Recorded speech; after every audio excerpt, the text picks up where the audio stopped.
Hey friends, welcome back. Today we're looking at Philippians chapter 2 verses 19 to 30. So if you haven't gotten out your Bible yet, go ahead and do that and open up to that passage. While you're doing that, again, let me give you a little bit of context. Paul is still in prison, and this time we meet two new characters. Okay, Paul introduces us to Timothy and Epaphroditus. So let me tell you a little bit about Timothy first. We meet Timothy in Acts chapter 16. That's when Paul first meets him and he brings him into ministry with him. And Timothy ends up being one of Paul's most important ministry partners. We actually have two letters that Paul wrote to Timothy in the Bible. They're called, you guessed it, 1st and 2nd Timothy. Now, Epaphroditus is a member of the Philippian church. They sent him to care for Paul while Paul was still in prison. And what happened was that while he was caring for Paul, he actually got sick. So he was stuck in prison with Paul for a little bit. And now that he's gotten better, Paul is sending him back to the Philippian Christians with this letter in his hands. Now, there aren't as many confusing terms as last time, so let me just give you a little bit of structure to guide you along. The first section is verses 19 to 24. Paul is talking about Timothy.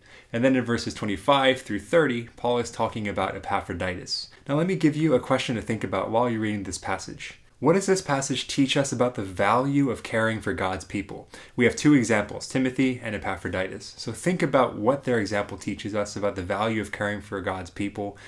Read this passage on your own and think about it. Pause the video and then come back to me when you're ready. Welcome back. So today's takeaway is really simple.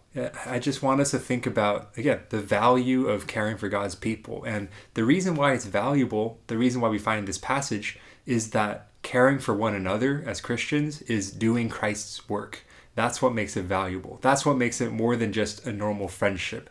That's what makes messaging someone out of the blue more than just messaging someone if you're trying to care for them.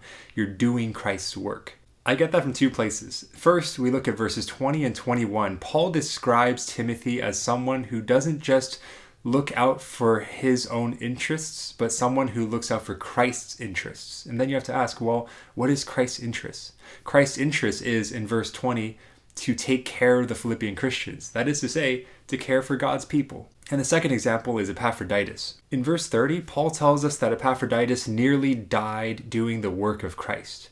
And what was the work of Christ that he was doing? Well, in verse 25, he was just ministering to Paul. He was caring for Paul's needs. That's what's so interesting about this passage. It's that Paul can take something as small as just caring for someone and saying, these people are doing Christ's work. And that's why there's a lot of inherent value just in going out of our way to care for one another. So this is one of those passages that leads us to think, well, how can we care for each other better?